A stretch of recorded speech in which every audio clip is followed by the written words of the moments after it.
So it's 11. The first paper that we have is a co-author paper. It will be presented by Konstantin Niefiedov. I don't know how my pronunciation was. And it is entitled Capturing Regional Configuration of Value Chain Activities, a multiple case study of Russian multinational companies. Did you already upload your paper, Konstantin? Oh, no, not yet. Your presentation? Okay. Yeah, I'm trying to share the screen if I can. Yeah.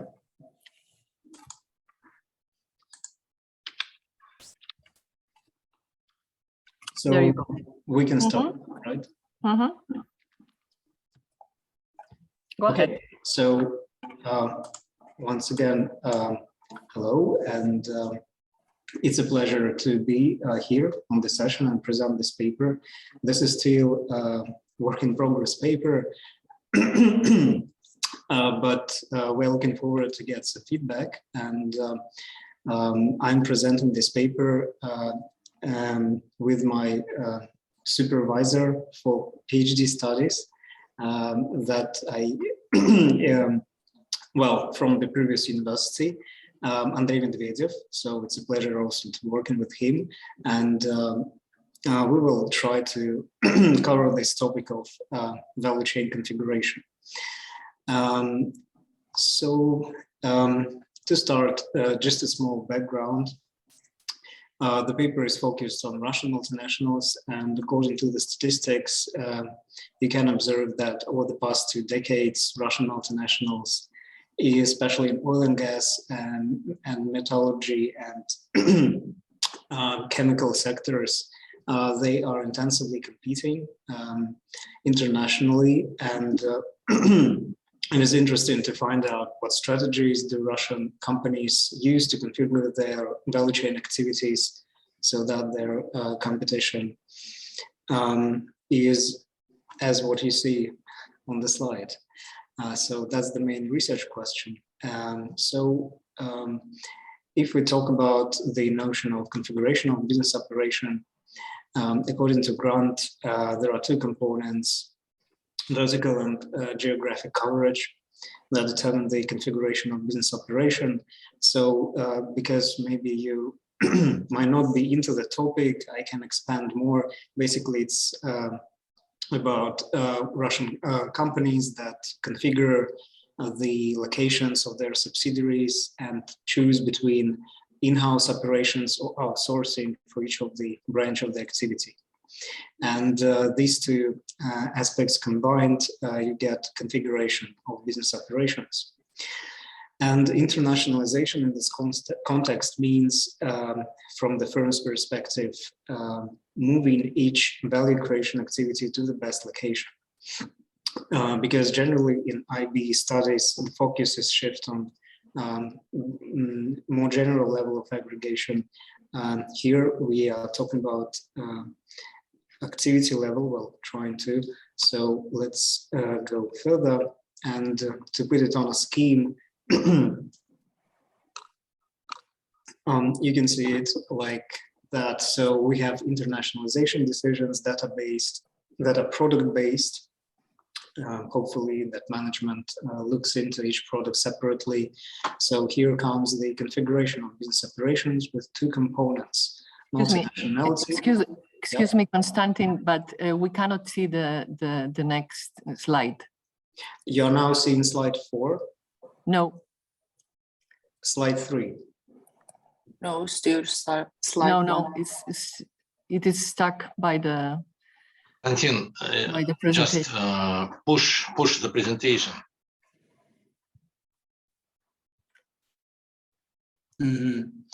Okay, what about now? Yes.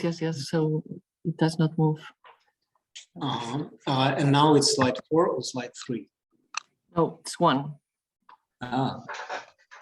Okay. Let me restart. Yeah, thanks for noting that. What can you see right now? No, we are seeing just the title slide. We are stuck. Of course, we have a small version of each slide, but it's getting very tough. Because I just hit the demonstration button and it doesn't work, right? Okay, now it works. But can you see? But it's not a presentation pattern, Konstantin. It's not presentation pattern. Just you show us the next slide. There should be a button in the bottom right side. Yeah. I pressed that. I don't know why it doesn't work. So, okay, but you're now so now we see the slide 4. Yeah, and the slides on the left, you also see them, right? Yes, but they are very small. Okay. For us to follow. Okay, yeah. So sorry for that. I don't know why this happened. Okay, now it's. So we didn't see slides 2 and 3, right? Yeah, sorry. So yeah, that's what I was talking about. What strategies the Russian companies use to configure their value chains in an effective manner so that they can be competitive on global markets and compete with leading world's multinationals in metallurgical, according to statistics, oil and gas and chemical sectors. So a couple of words about geographic coverage and vertical integration that are two components of global value chain configuration of operations. So vertical integration, it's the choice between in-house operations or outsourcing for each activity. Geographic coverage, it's about the location, the countries. So you can see this on the scheme. Hopefully you can see it, right?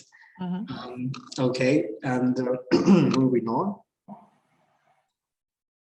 So in order to start the value chain configuration, it's necessary to understand the quantifying mechanisms, quantifiers for the location of various activities. And based on the literature, there are different metrics.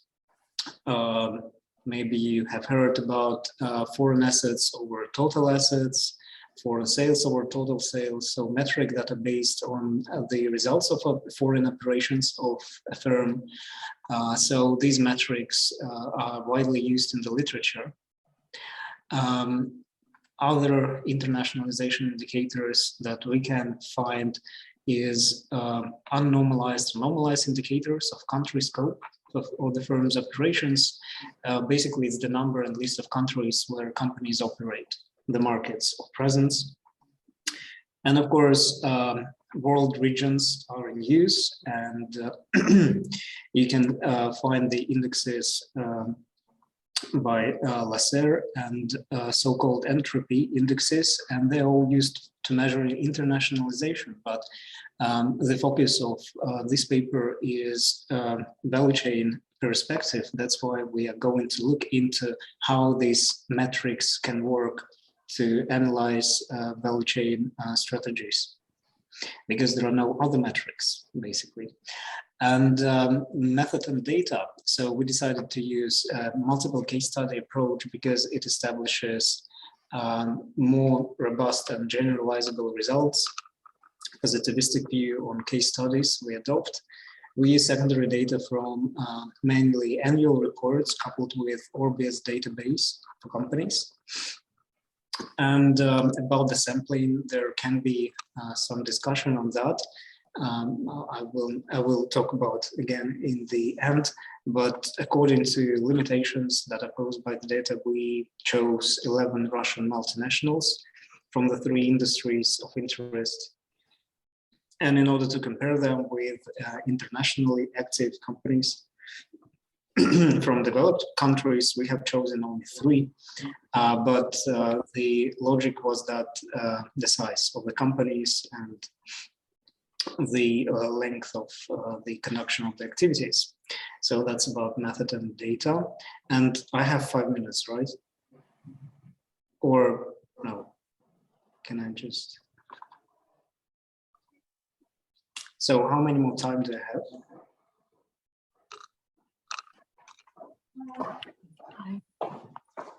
Okay, results. So this is just a main overview internationalization output of the companies. So the number of countries where the product is manufactured and sold, we can see it here, but these results cannot be applicable to value chain analysis. So we go to the indicators. So we can see that foreign assets, foreign sales over total sales, foreign assets over total assets, they're different for different companies. And for example, for oil and gas, you can find that on average, it can be comparable to the ExxonMobil, like the benchmark company from developed market. But still, you can see there are some gaps. So there is no information on some indicators in any reports, but that's the best data we could find. The same for metallurgical and chemical industries.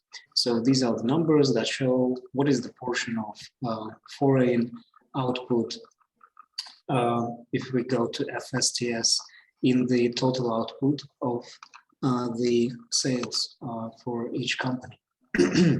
So Norilsk Nickel is mainly oriented to global markets. We can see, we can tell by the percentages, while Severstown is not.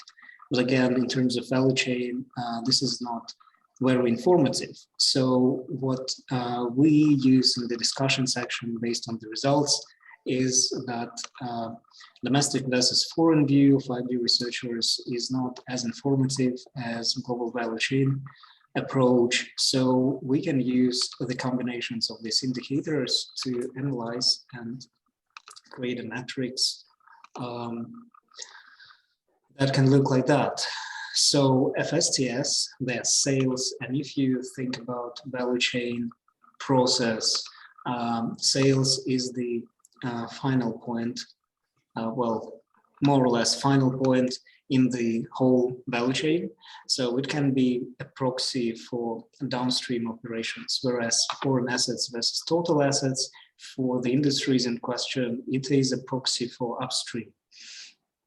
And you can see that the companies we analyze, they're mostly focused on home country, exporting or local production for host markets. Local production here means production in the countries that are not domestic market for the companies. And if we generalize, you can see this kind of typology, which is the contribution that we make. So based on the combinations of these indicators and value chain approach, you can see that there are 4 types of strategic options or behaviors on the market. And can I ask you once again, how many more time do I have? Wait, 4 minutes. 4 minutes, thank you. Okay, so then we continue this discussion and develop it further by, first of all, outlining what's going on with the Russian companies. So you can see from this matrix that they are mostly local producers. And the reason is that it's determined by the size of the economy and small internationalization experience. And again, if we think about geographical scope, these indicators, they don't answer the question where exactly companies go abroad. So regional view should be adopted here to get even more details. And there is a GRI index that is an indicator of the sales and demand correspondence that is region based. So in our paper, we have went through a big data collection process, even though we have only 14 companies, but they all give different information that is not standardized. That's why it's very difficult to match. You can see that in terms of regions, they're quantifiable, but there are some issues that can be tackled if there would be alternative centralized source of standardized information. That doesn't exist. But anyway, if we use the regional approach, you can see that this index, it evaluates the extent to which a company distribution of sales matches the distribution of markets, the demand. And we use only major 4 regions: Asia, America, Europe, including Russia, and the rest of the world. So you can see these numbers. So an average for oil and gas is lower than for developed multinationals.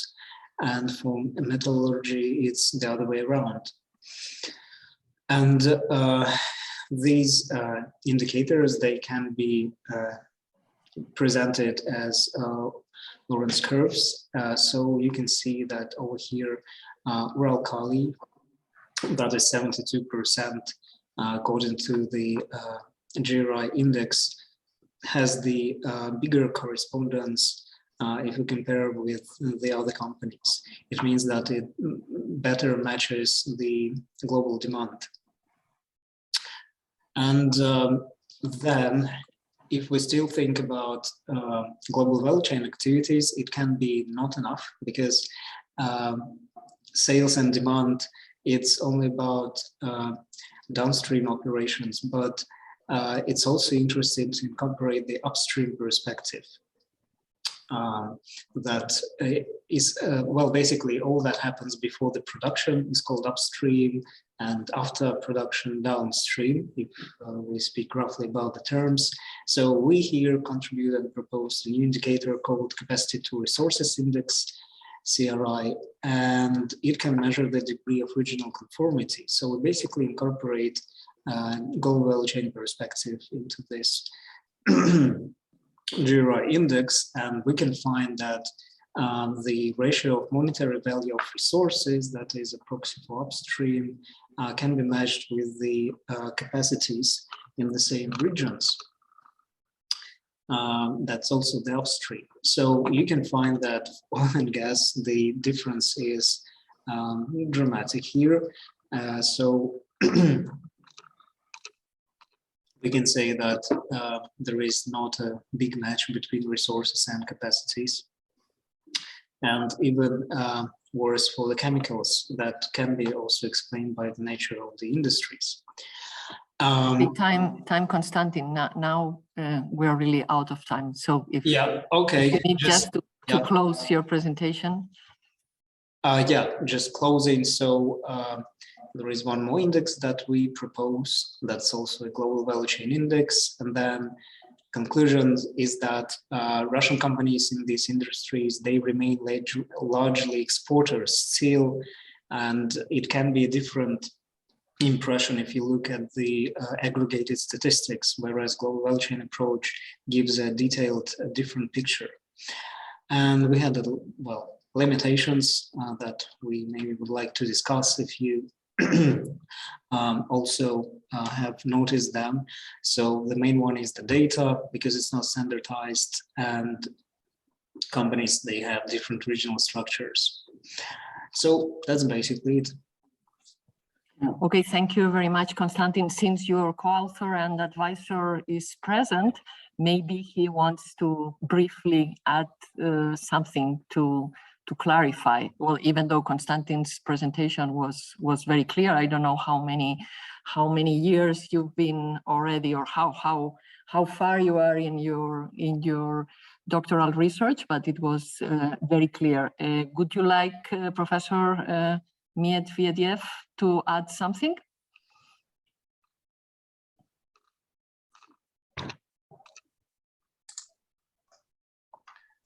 No, I have no questions, because somehow I have relationships to the study. Okay. It's a long story. We try to follow few Russian multinational corporations in the history, what is going on, and to compare them with peer companies which are world leaders in sectors. Mm-hmm. So I hope some other participants may have some questions or points for discussion. Thank you. Okay, thank you. So this is not exactly my field, so I might disappoint you with my comments, but I just want to highlight that it is a very well designed research. You have already exerted some self-criticism at the end about homogenization of data, so probably you will have to work a great deal there. I think that well, at least to me, there is something highly valuable in your research, which is the way in which you challenge existing concepts. So this domestic foreign view, for example, and then of course your research is inspired by Russia's reality, so large size and wide availability of raw materials.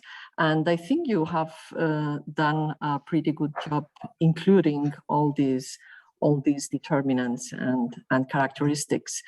Would anyone in the audience as well, isn't this your topic, Antonio, somehow? No? Okay. So if there is someone in here present who wants to do any comment, any of the other authors would like to ask some kind of question? Well, maybe I have a question. What could be your suggestions in terms of... Okay, go ahead. What could be your suggestion in terms of, you mentioned harmonizing the data, the sample, right? 11 versus 3, right? So obviously there should be 11 versus 11, right? Yeah. Okay. So no further questions or comments. Okay, then thank you very much, and I wish you good luck during the rest of your doctoral research. And now we come to our second paper, which will be presented by Lailani Alcantara from Ritsumeikan Asia Pacific University. It's entitled The Relationship Between Internationalization Decisions and Sustainability Performance. You can upload your PowerPoint. Thank you very much.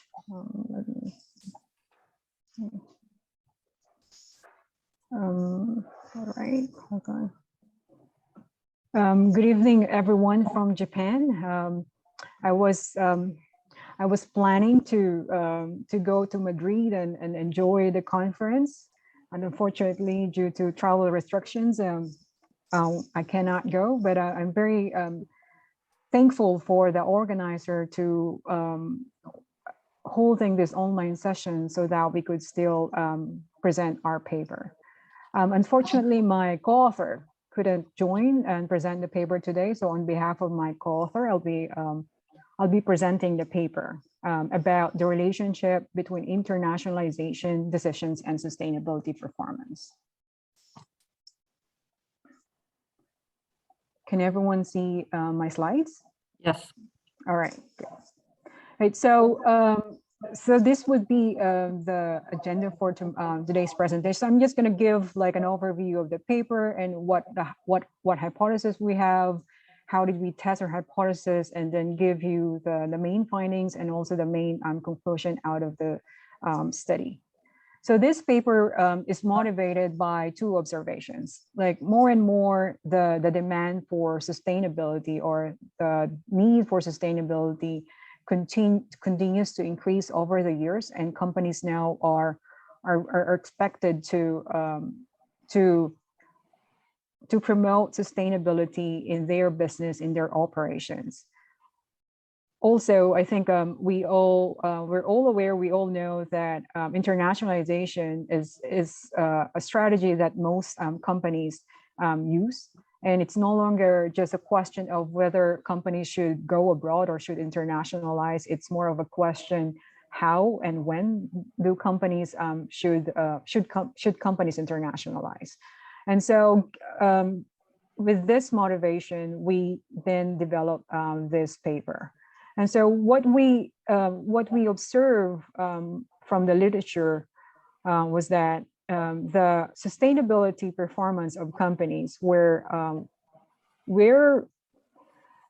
found to be influenced or affected by these factors, like such as firm size, such as this, such as the scale of the company and their absorptive capacity, their total quality management, their innovation performance, and also sustainability performance is affected by the types of leaders and also their management team.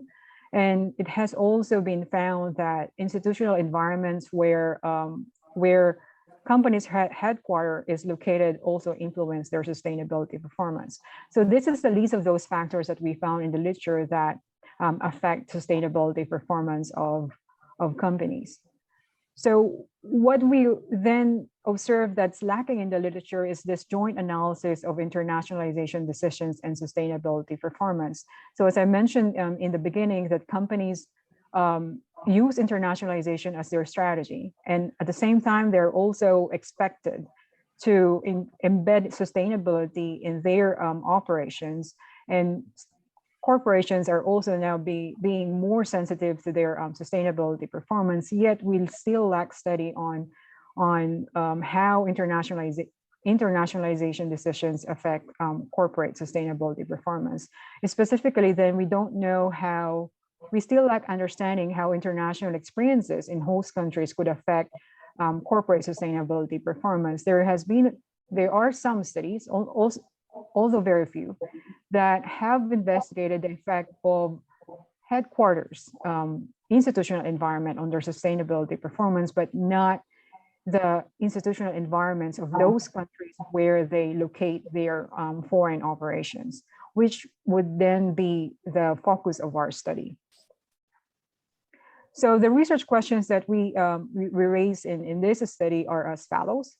So whether and how firms whether and how internationalization decisions are related to firm sustainability performance. And when we talk about, or when we mean, what do we mean by internationalization decisions would be in terms of depth and also in breadth. So companies would decide on to what extent they would penetrate in a particular market, or to what extent they would diversify their foreign operations in different foreign markets. And in addition to that research question, we also have this question, whether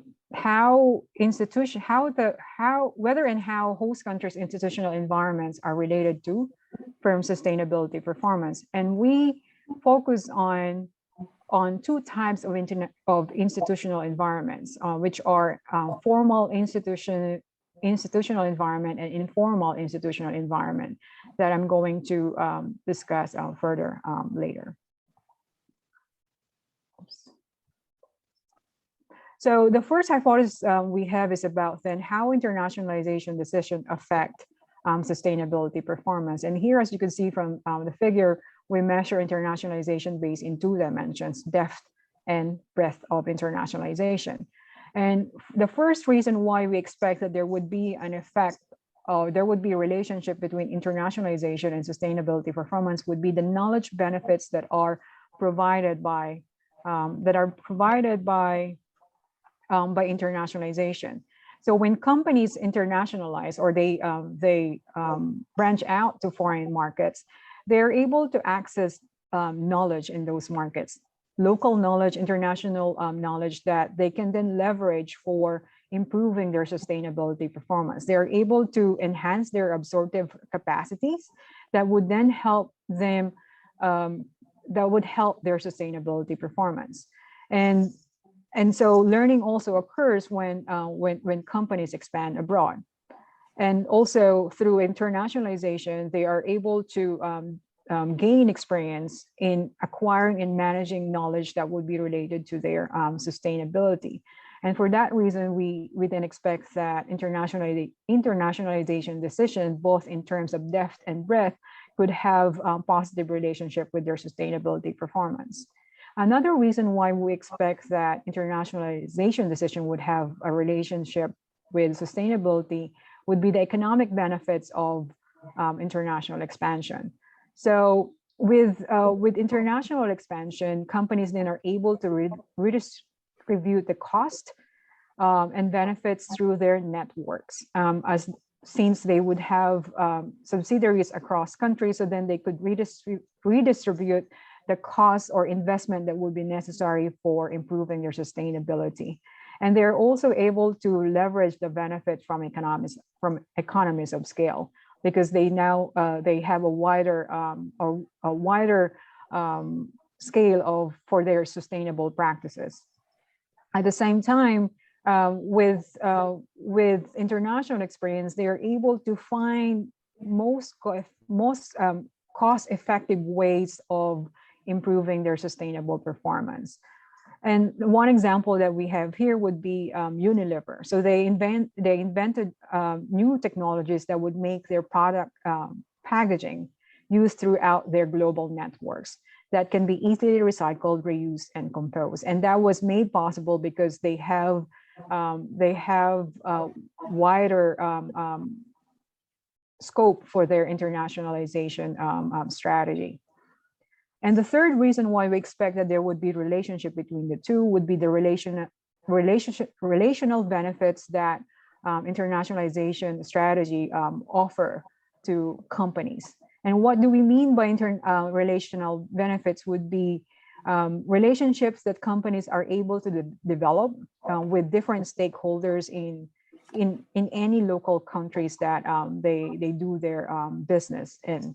So this so when companies then expand abroad, expand to several markets, local markets, they become more visible.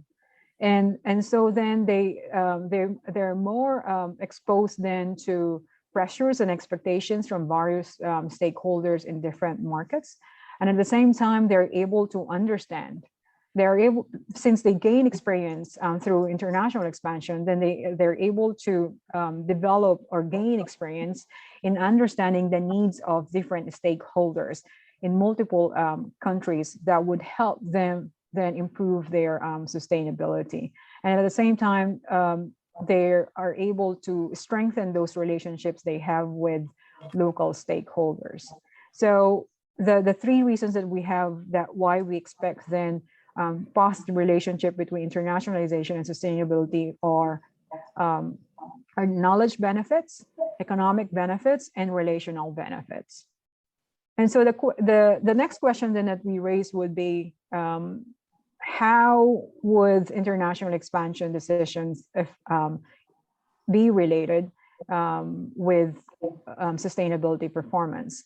And with this, we then take into consideration the institutional environment where companies expand to.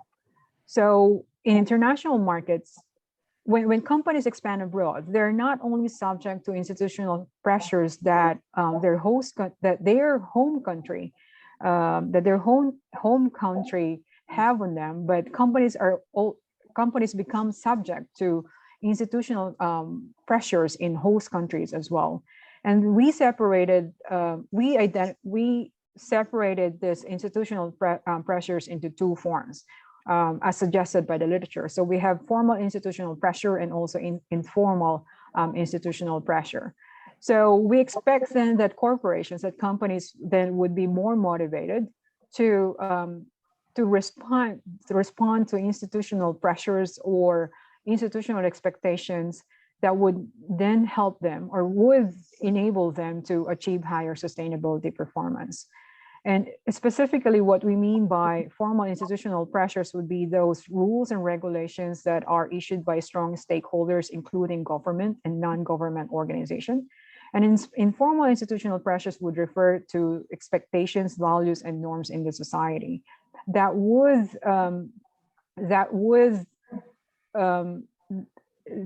would drive corporations to perform better in terms of sustainability. And so overall, this is our conceptual framework that then summarizes the hypothesis that we have in the paper. So we expect, as I explained earlier, we expect that internationalization in terms of breadth and depth would have positive relationship with sustainability performance. And also the host country environment would then determine the relationship between internationalization and sustainability performance in a way that formal institutional pressures would have would lead to better sustainability performance. Likewise, informal institutional pressures would also have positive relationship with sustainability performance. And to test the hypothesis, we use secondary data. The primary source of our data is the Mergent database, but we also collected. We also use different databases for our control variable, for our independent variables, and for our control variables that we use in the model. In the interest of time, I'm not going to go through those different variables and different sources. I'm just going to mention that we use 753 US companies as our samples in this study, and we use Tobit regression for our analysis since we have lower limit and upper limit of the dependent variable. And here we measure. So this table just gives a summary of our independent variables and how they are measured in the study, and also a list of control variables that we expect to have also relationship with sustainability performance, such as firm size, firm performance, organizational risks, lack resources, and capital intensity for firm level control variables. And we also include industry level control variables such as sustainability performance of the industry itself, and because we use multiple industries. You should excuse me. I think you should start finishing. Sure. Thank you. Yes, thank you for the reminder. So this is the list of those variables that we use in the model, along with the sources that we use. And this summarizes our results, our finding. So we found support for hypothesis 1 that the internationalization breadth is positively related with sustainability performance, and also both formal institutional pressure and informal institutional pressures are positively related with sustainability performance. So in general, we found support for most of the hypotheses. One hypothesis just received weak support in our analysis. And this lists our main findings of the study. So what we're able to demonstrate in the study is that internationalization decisions of companies do have an influence or relationship with their sustainability performance, and their choice of host countries also, in particular, their choice of host country also has an effect on how their internationalization would be related to their sustainability performance. And thus, to conclude, last slide here would be about the limitations we have, and those limitations then suggest for future studies. For example, we use a cross-sectional data, and so developing a panel data that would give longitudinal analysis of internationalization decisions and also sustainability performance would provide robust analysis for or test for our hypothesis. So that ends my presentation. And if you have any questions, please, or points for clarification, feel free to ask. Thank you. Okay, thank you, Lailani, for your very detailed presentation. So it is a really elegant framework and also exciting as a research. You go to the core of research on multinationals with cross or interplay between the institutional framework and and the companies. Well, I think the research exercise is very clear, but I wonder whether, because you are working with databases, are you planning to address some kind of longitudinal analysis so that you can study this in a dynamic way? Is this on your agenda? Well, when we actually started this this study, we first attempted to do that. It's just that we weren't able to find a source that would give us also longitudinal data for internationalization decision along with sustainability performance as well. So we had to use cross-sectional data for that reason. We weren't able to find a panel data that would give us both internationalization decisions and sustainability performance. We had to choose which one. So we ended up using cross-sectional data, but I think future studies might be, or other scholars might be successful in finding data in developing a panel data for this kind of study. Well, because this is key to address the institutional issue, right? Sure. Yes. Okay. So thank you very much. Is any of you interested in posing, Krita? No, you don't want to pose any question. Any of the our Can I fellow... ask a question? Okay. Sure. Thank you, Lani. This is very interesting presentation. Just I would like to see much more kind of, clear exploration of a formal and informal institutional environment. So you've discussed about that formal regulation and informal, uncertainty avoidance, or the other two. What are the rationale and how institutional environment, formal and informal, they work between the link of internationalization and the sustainable management? Thank you.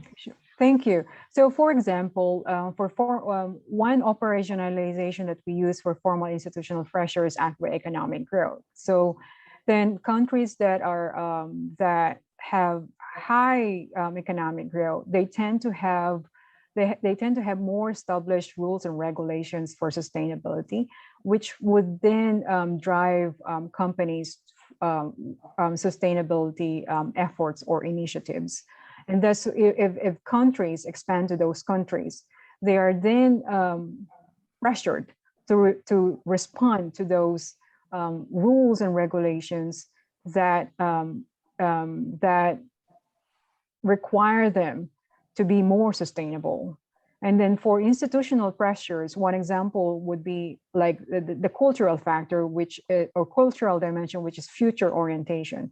Since sustainability is more about being thinking about future, not only thinking about the short-term effect of your business, of your operations, but also of the future effect of your operations. So cultural dimension that value that future orientation would then lead to greater pressures for company to be more sustainable. And thus that kind of informal institutional pressure would drive firms to be more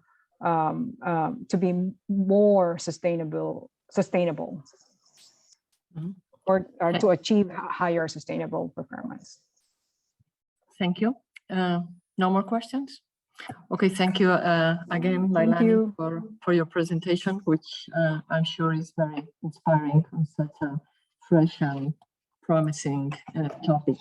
So we go on, and then it will be Xinli, Millie, Huang. I'm not clear. Well, Millie, I see. Yeah, Millie.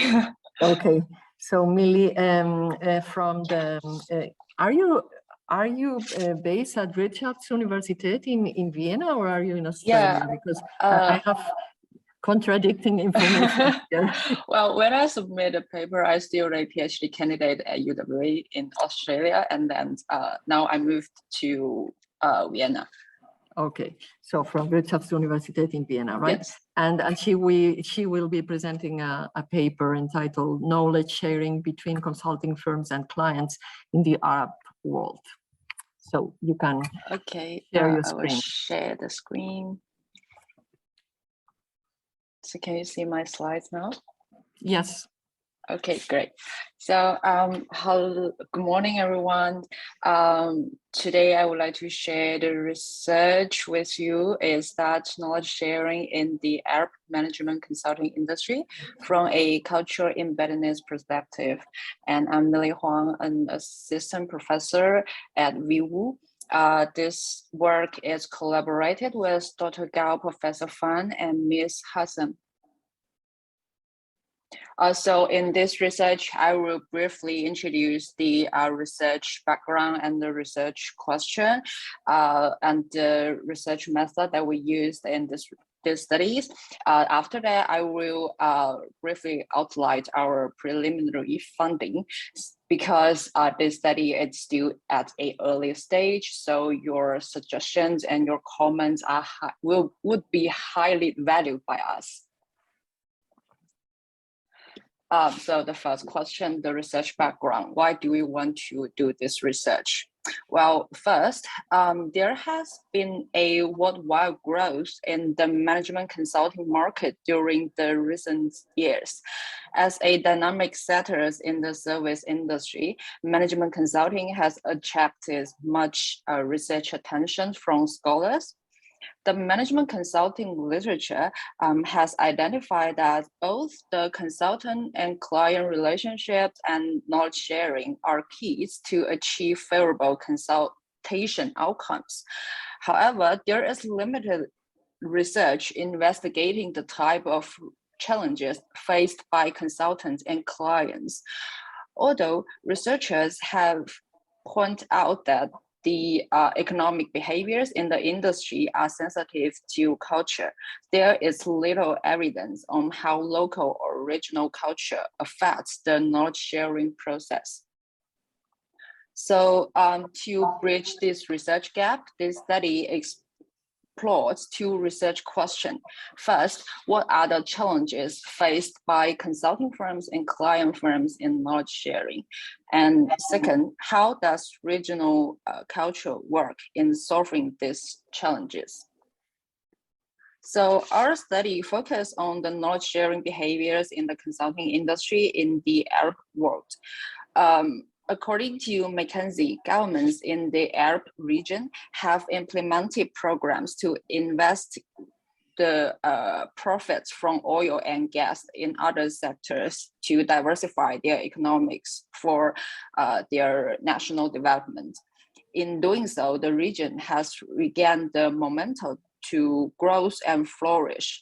So in this situation, the governments, non-government organizations, and corporations need assistance from consulting firms to achieve their economic and social development goals. So the promising socio-economic environment and the sourcing market needs for consulting services have made the Arab world one of the most favorable places for consulting firms. And the Arab region is considered as a perfect research context to identify and investigate the challenges faced by consulting industry. However, research interest in emerging markets has increased significantly in recent decades. Arab countries remain largely neglected. It remains unclear that how business is done in this region. Although cultural aspects have been widely investigated in other emerging countries like Guangxi in China or Oblast in Russia, not much attention has been paid to Arab culture future, especially the one called WhatsApp, which is a unique and powerful culture element embedded in the Arab world. So compared with rule-based Western cultures, Arab culture is based on relationships and is bounded by the value of WhatsApp, which is identified as social networks of interpersonal connections rooted in family and kinship ties, and implicating the exercise of power, influence, and information sharing through social and political business networks. WhatsApp is a way of social networking in which connections are adopted to overcome dilemmas or conflicts at the individual and organizational level.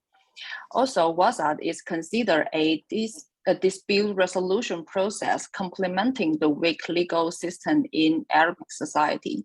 So in this study, we use WhatsApp to refer to the abilities of organizations to use interpersonal connections to build social and political business networks.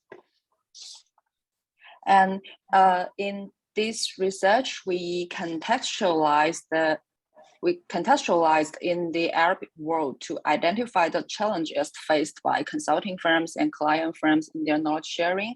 And meanwhile, we take a cultural embeddedness perspective to pinpoint how WhatsApp can help consulting firms and clients to solve the problems they face in knowledge sharing.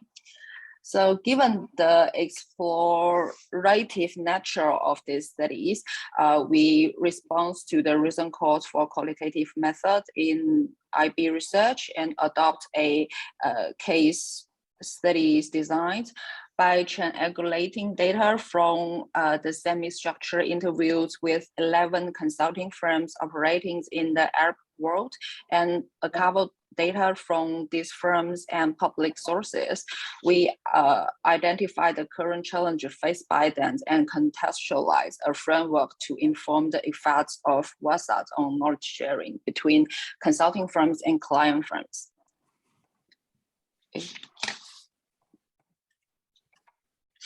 So here is the profiles of our case firm. We gain access to 11 consulting firms operating in the Middle East and North Africa.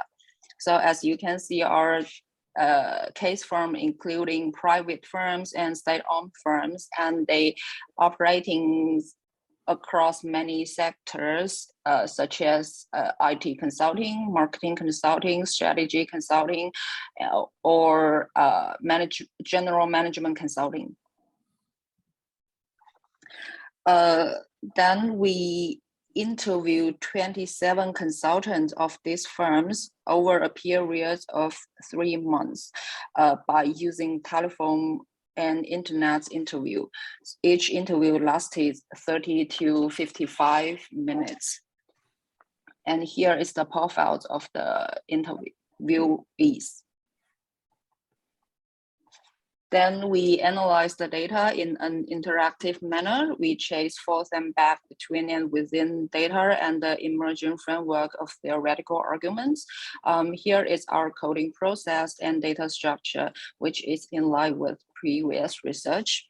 So the first order empirical themes were initially generated by the close reading of each interview and the secondary archival data and the careful categorizations of common statements. We gave data reference to the same concepts, the same conceptual label.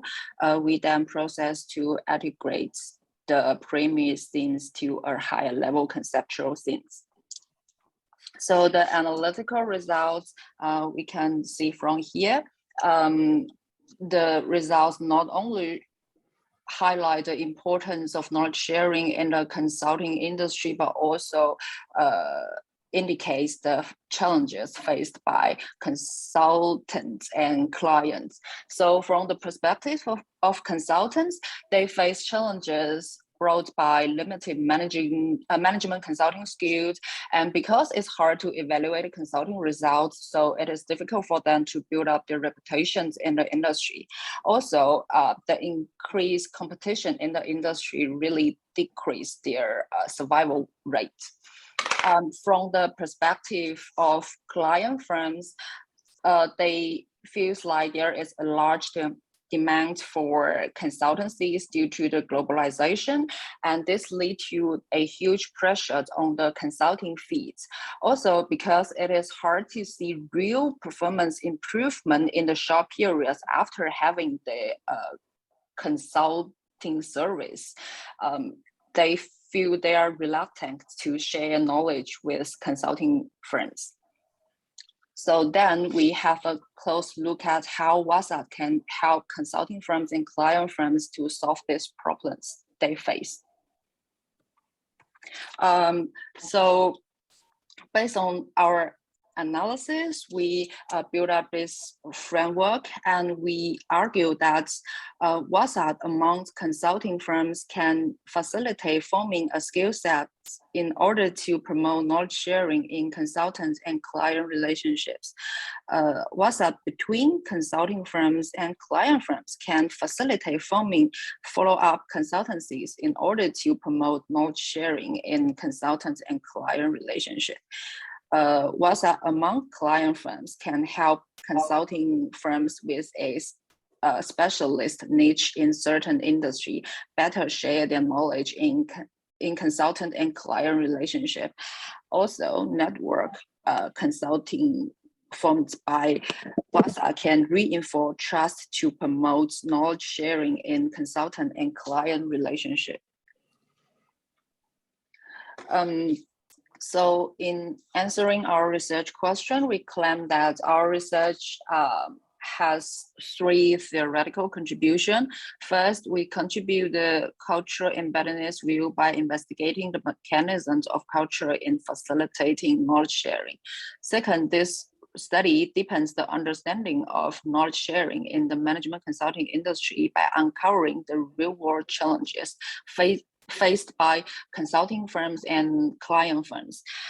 Also, this study sharpened the understandings of the culture in the Arab world. We also had 2 practical contributions. First, we helped the manager to understand the influence of local culture and its impact on the knowledge sharing behaviors. Second, our study provides consulting firms and client firms with a holistic framework to leverage WhatsApp to achieve knowledge sharing in the Arab world. However, we have several limitations. The first one is that our data comes from 11 consulting firms in 6 countries. This can potentially limit the generalizabilities of this study. So we encourage future studies to replicate these studies in a larger numbers of Arab countries with higher level of diversity. Second, the participating firms are mainly small and medium-sized. Although this reflects the average size of consulting firms in that area, our study's generalizability remains limited due to the absence of large-sized counterparts. So we encourage future study to consider larger-sized players to compare the challenges and dynamics in knowledge sharing among firms of different sizes. Third, although we consider the challenges in knowledge sharing both from the consultant side and the client side, we rely heavily on response obtained from consulting firms. So future scholar could source more data from the client's perspective. So here is my presentation today. Thank you for your listening. Thank you very much, Millie. So this is a fascinating topic, and it was a very clear and challenging presentation. Well, of course, secrecy is part of the consultant's business. So I guess that your big challenge is how to deal with sources, and also, as you pointed out at the very end, how to find external sources as well. Yes. I have just a few questions. For example, do you are computational linguistics a way, or do they hold some kind of promise to extract more information from external sources? Would this be something for you that you have been considering? I would also like to know whether you are establishing comparisons with similar studies of legal firms. So sociologists in particular, organizational sociologists, have been for at least 20 years doing research on legal firms. And I was wondering whether this has inspired you or not. And then finally, I would like to know whether, even though the sample is limited, you have found some strong difference between consultant services to family firms and to non-family firms. And I think this could be all on my part. I guess that maybe other persons in the audience, no, not here. Do you have any question on consultancy? Or any of the other authors would like to pose some question? Okay, thank you for your comments. May I ask a question? Yes, Lailani, go ahead. Yes, thank you very much, Millie, for your presentation. It was first time actually for me to know about the Wasa culture, which actually made me think about whether it shares some similarities with Guanxi. With the Guanxi culture, and if it does, then maybe literature on Guanxi could it can help you position your study in the literature, and also then maybe you could highlight the uniqueness of your study, because maybe there are some elements of Wasa culture, maybe that could be it shares similarity with Guanxi, but there's some portion of it that's different, then that could lead to additional insights on how relationship-based cultural factor could have influence on consulting firms. Okay. Thank you. Thank you. We have a paper on Guanxi at the very end today, right? Oh, that's great. Even though related to trade unions, not consultant firms. So any more questions? We are a bit ahead of time. No? Okay, then I think we should move on to the next presentation, which is by Rebecca Kim, well, and other co-authors, but she will be presenting. It is entitled Inclusive Leadership in a Time of Crisis, the Messaging of Business Leaders Before and During the COVID-19 Pandemic. So Rebecca, we are listening. Thank you. And good morning over there. So I'm coming from Japan. So this is late in the evening, around 8. So because of the time constraint, let me go right away to the kind of brief key point of our presentation.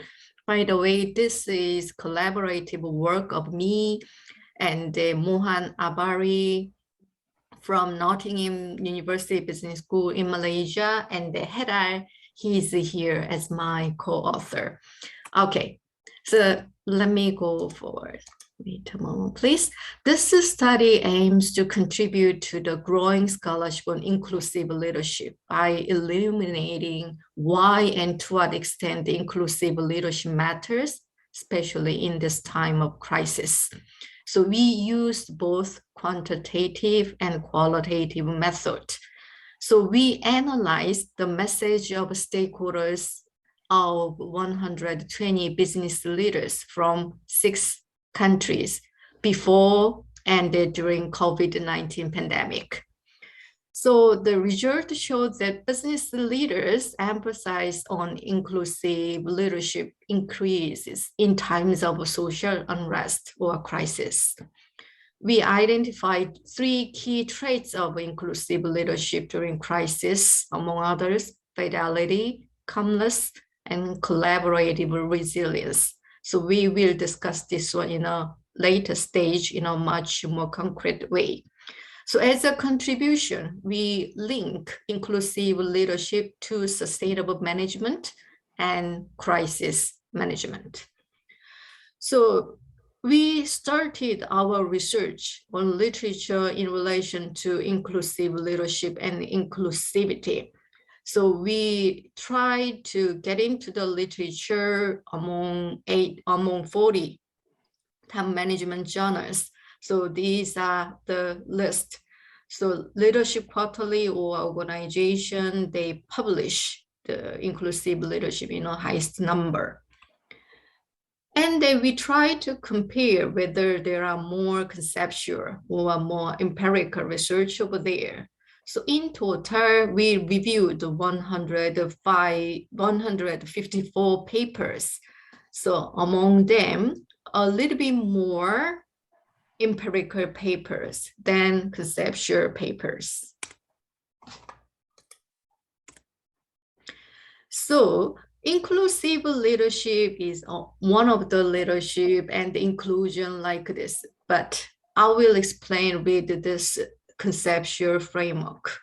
So we would like to narrow down our research from leadership, inclusive leadership, and inclusive leadership in a times of crisis, especially during COVID era. As many of us know, leadership is mainly focused on the effect of leaders on followers. But as time goes on, there are much more research on better leader-follower relationships. So during these days, especially after globalization, there are significant, increased number of research on inclusion in diverse workplace. So inclusive leadership, diversity and inclusive is about diversity and inclusiveness. During these days, many people are talking about that. And then also it's about behaviors that facilitates group members' feeling of belongingness and the uniqueness. So it's also about process of active fellowship, focusing on follower need and expectation. So also there are literature discussion of consideration of societal change and dynamics.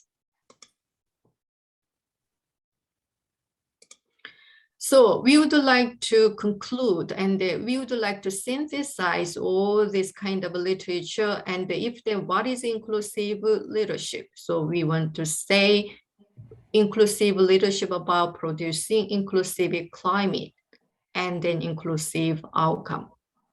So if then we would like to narrow down again inclusive leadership in times of crisis. We could find there are paradoxes that diversity and inclusiveness tend to be neglected during times of crisis.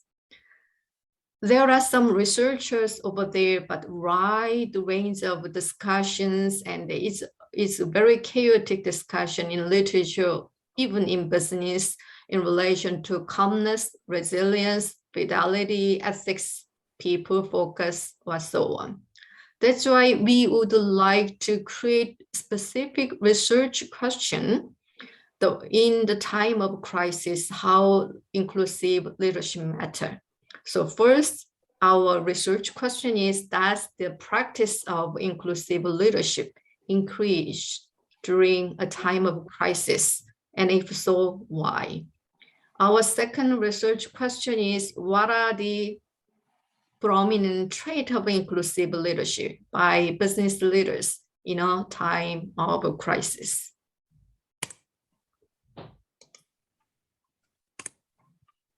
So here is the collection of methodology.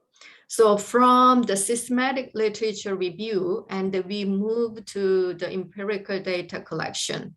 So we've collected business leader messages in sustainability or annual report of 20 firms by market capitalization in 6 nations: US, UK, France, and Japan, South Korea, and India. And then we try to have coding from literature review, and then as let me share the coding at first. And this is the list for your reference of 20 companies in 6 nations. In terms of coding, so this is the, analysis or contents analysis of a sustainability report. But as some of you know, in Asia, many sustainability report is integrated into annual report.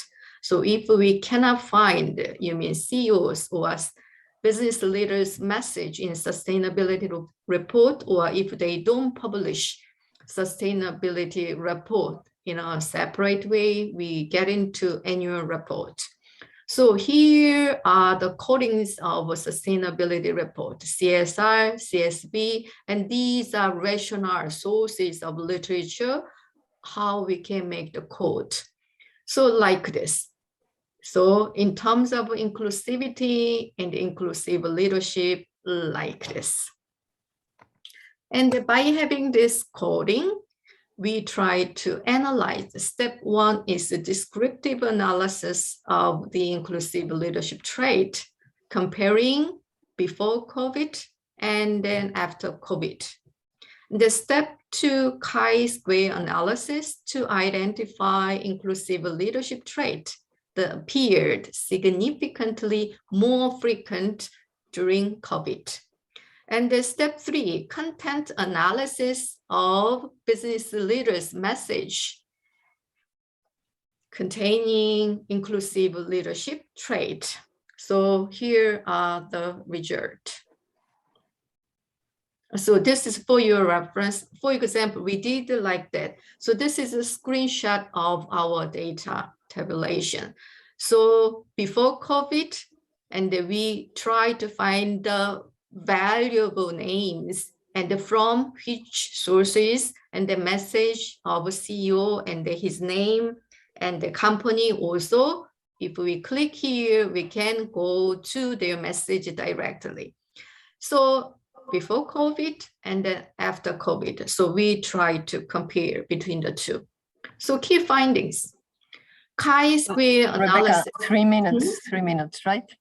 Okay. So chi-square analysis for variables before COVID and then after COVID. So we could find this is 3 so key variables and after COVID, which is much more important.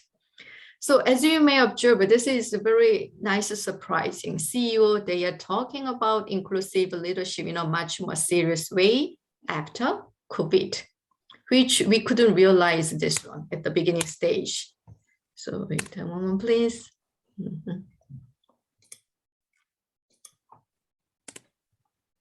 Yeah, here are some kind of variables. As you may observe, pre-COVID, much more sustainability management message, but during COVID, human-oriented, fidelity, resilience, diversity, you see word cloud show in a different way.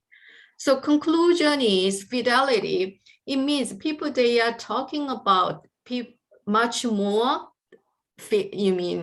discussion on the telling the truth, including setback. Remaining truth to the organization value. Also, they talk about their calmness, showing empathetic understanding of stakeholders' difficulties.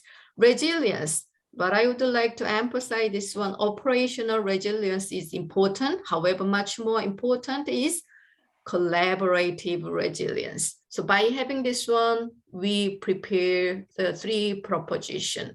So we hope this research can contribute not only the crisis management, but also the link to sustainable management and then international comparative analysis on inclusive leadership. Thank you. Looking forward to your views and discussion. Thank you very much, Rebecca. Again, we are dealing with an elegantly designed research and with a methodological challenge, which is about the coding, how you treat this basically qualitative information and transform into quantitative information. Are you using some kind of technology in particular? Have you intervened in the design of the technology? This would be interesting. And then also, I would like to know for how long you want to conduct this this research. As of course, the main question, at least to me, would be how this public discourse changes after the epidemic, right? So this on my part. Do any of the people in the audience have a question? Authors, co-authors who are present? No more questions? Okay, I guess we all have the email addresses and can reach each other, because I see many shared concerns between the previous paper and Rebecca's research. And then we move to the last paper on that will be presented by Jiabo Guo from Sun Yat-sen University of Taiwan, or from Dragon Steel Corporation. I don't know which of the authors is this, and they will be discussing the effects of union enterprise Guanxi on union instrumentality, a moderated, mediated model. Okay, thank you, Professor. Thank you, sir. It's a great honor to be here to introduce our research. Our topic is about effect of union enterprise Guanxi on union instrumentary, moderate mediated model. And the report content is divided into 6 parts. They are about introduction, research framework, literature review, research methods, conclusion and recommended, and the elimination and the future directions.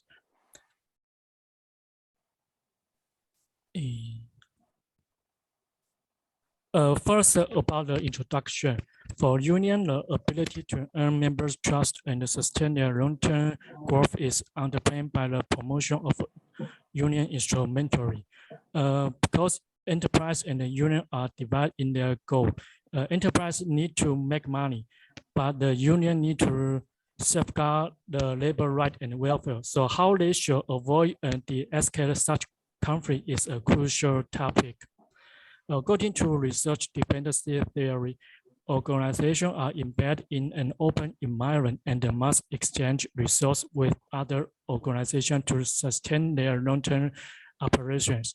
And RDT research theory profound that cooperating with other organizations is beneficial to an organization's sustained development.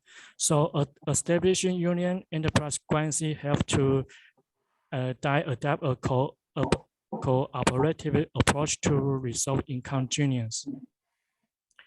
Because previous study overlooked the effect of interpersonal interaction on cooperative conflict and the operational effect of unions. So this study adapt resource dependency theory and employ the union's perspective to assess the effect of union enterprise Guanxi on union instrumentary. Further, union leaders are generally perceived by enterprise as irrational and eager to extort labor benefit and the welfare from companies through military means.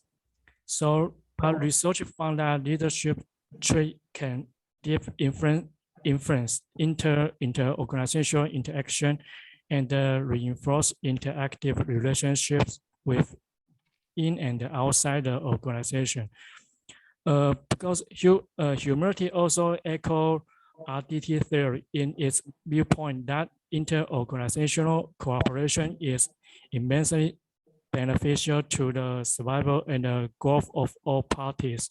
So in summary, our study investigated the correlation between enterprise union and enterprise Guanxi, the cooperative approach to conflict and the union instrumentary. It's also explored how the cooperative approach to conflict and the union instrumentary could be moderated by union leader humility. And it also extends the integrated model of moderated mediation. This is about our research framework. The independent variable is Guanxi. The dependent variable is union instrumentary. The mediator is cooperative approach to conflict. The moderator is union leader humility. The next is about literature review.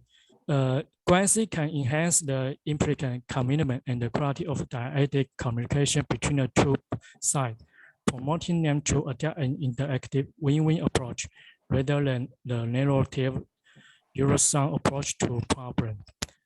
So Guanxi can facilitate inter-organizational cooperation, consolidate mutual trust, and promote receptive. So we profound H1 union enterprise quantity and the cooperative approach to conflict are positive correlative.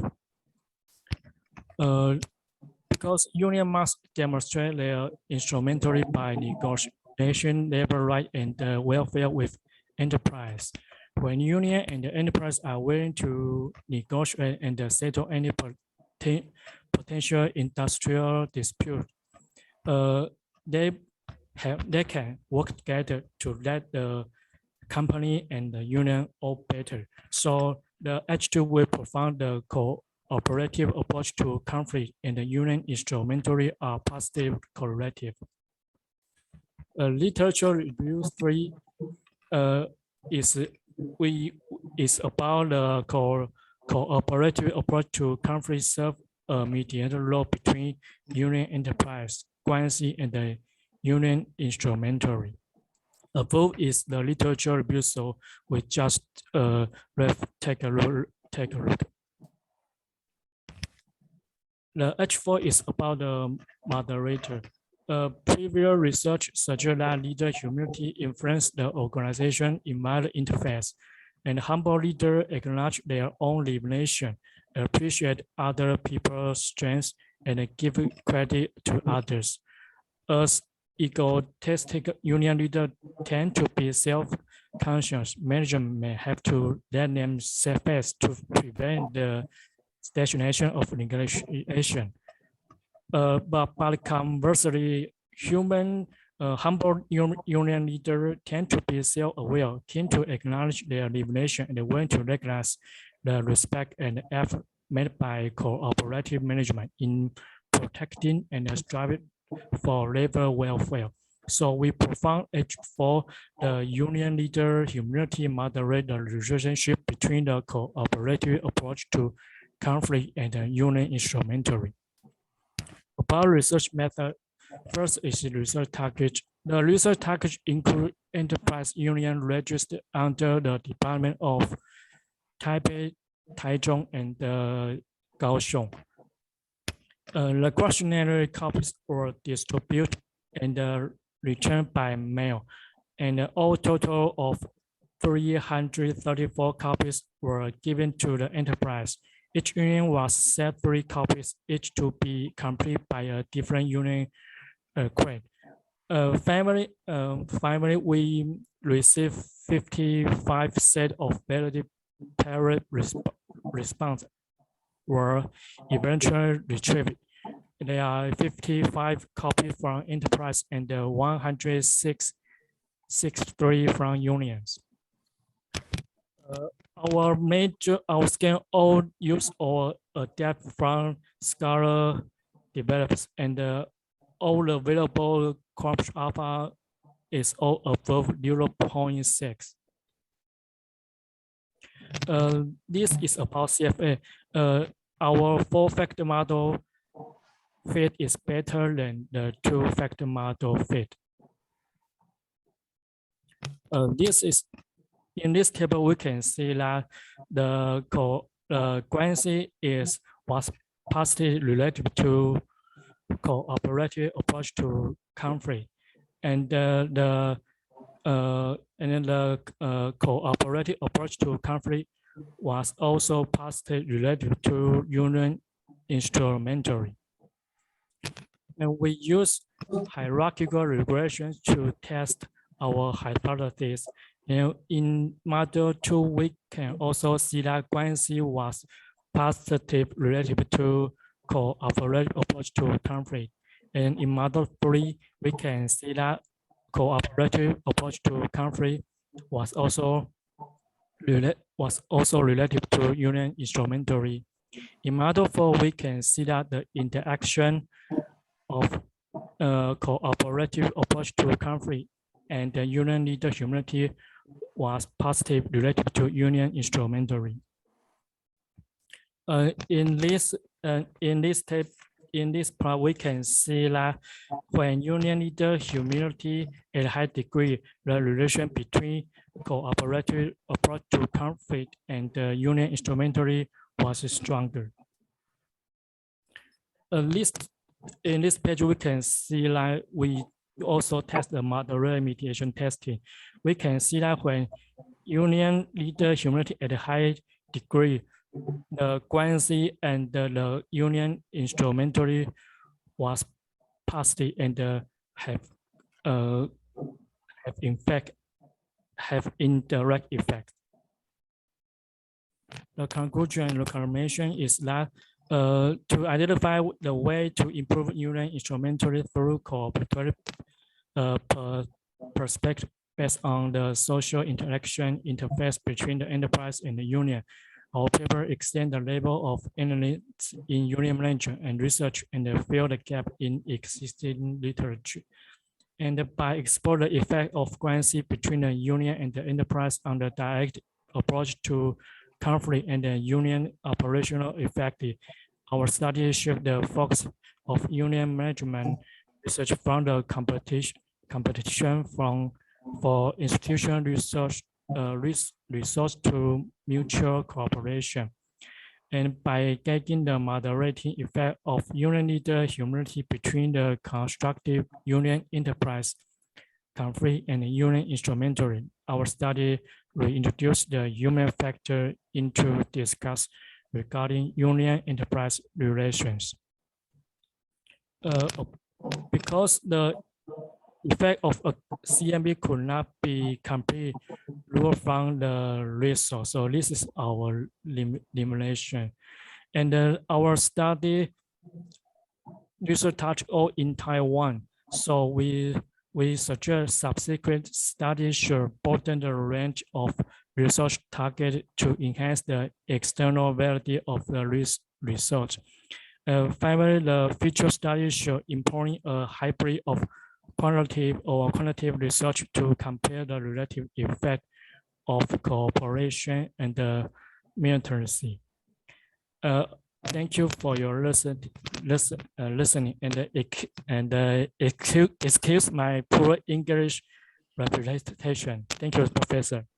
So, thank you very much, Jiabo. So again, we have a paper dealing with the models of capitalism literature and dealing with methodological problem that is quite interesting. So I see common traits between the four papers, at least. So maybe the previous presenters have questions on Guanxi and the way Jiabo has solved some of the problems or his concept of cooperation, etc. Is this the case? Would you like to pose any question to Jiabo? No?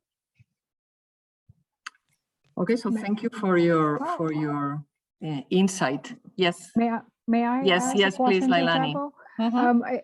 Like in the figure of the moderated effect, I find it very intriguing that when the conflict approach to resolution is lower, then less humble leader leads to higher union instrumentality. I wonder what would be the explanation for that? Like, yes, this one. Yes, this yes, one. Professor, you mean is yes. Professor, the result we mean that when union leader humility at a high degree, the cooperative approach to conflict to union instrumentally will be strong. So if the union leader shows more humility with the company management, then there may be more work together and work more smoothly to settle the dispute. Yes. Yeah. However, this figure shows that at lower level of cooperative approach, it seems that leaders that are less humble lead to higher union instrumentality, if I'm reading the figure correctly. Yes, sir.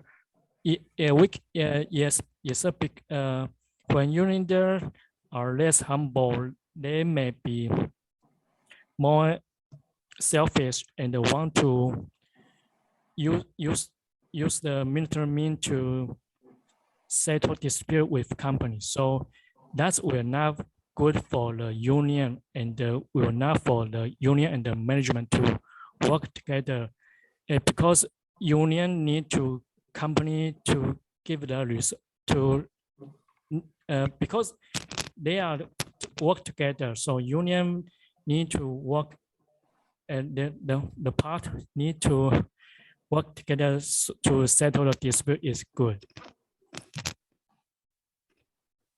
Thank you. I'm sorry, my English expression is very poor. Sorry. We are many sharing your problem, Diabo. So any other questions? Yes, we have a, could you please come here? So we have a question for Diabo, or for any of the other presenters? For the last, okay, for Diabo from one of, well, you can see the, what is important is that you use the microphone. Well, my question is, two questions, in fact.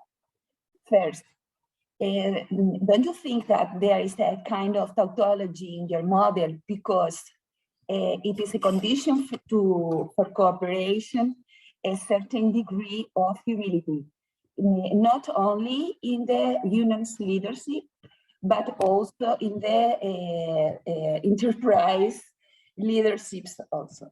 So I think that at least you have, or you can have, a problem of endogeneity in your model. The second one is the endogeneity is because I would to it is because humility is a condition for cooperation. The second question is, how do you measure humility? I stay. As you well, I don't anticipate a long discussion because we are out of time, but please go ahead, Diabo. Yes, sir. How to measure the humility? We use the scan from the Owens and the Hacker. They publish their paper in the AMJ. We use the Owens and Hackens item to measure the union leader humility, and we exchange the some item to express what we want to measure. So the scan, the leader humility is from the scan is from Owens and Hacken. And the professor, I don't understand the question one. What the professor mean? Could professor tell me again? Do you want her to reformulate her question on endogeneity? Is this your question?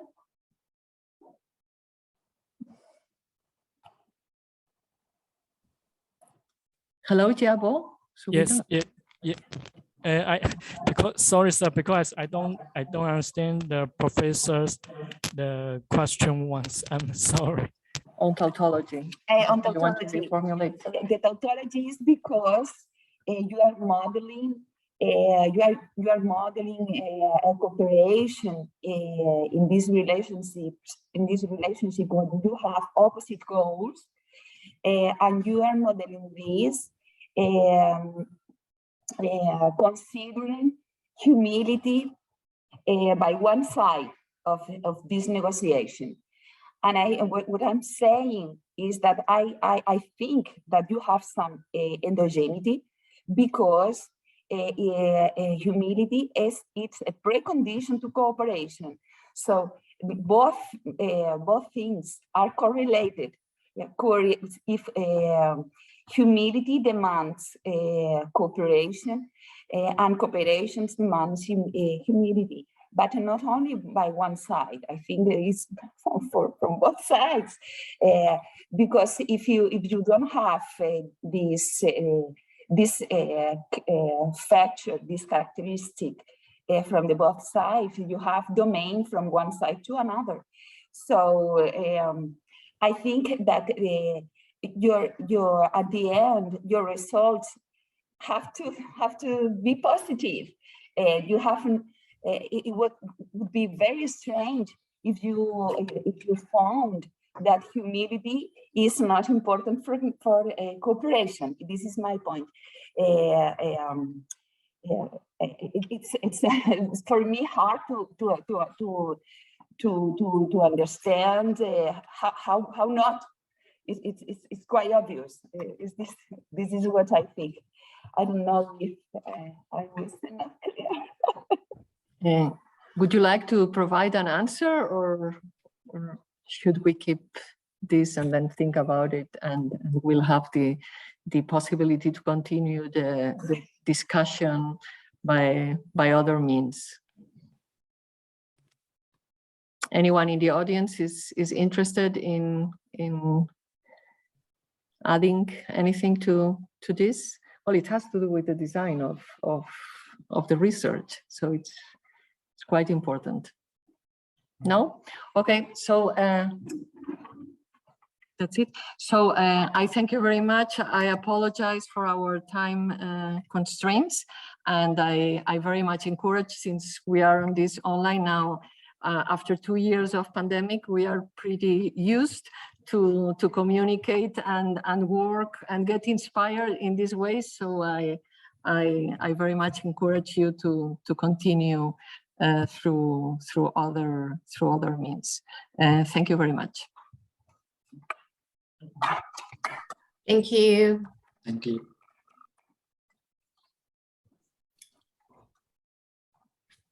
Thank you, Professor. Thank you. Thank you, everyone. Hear you.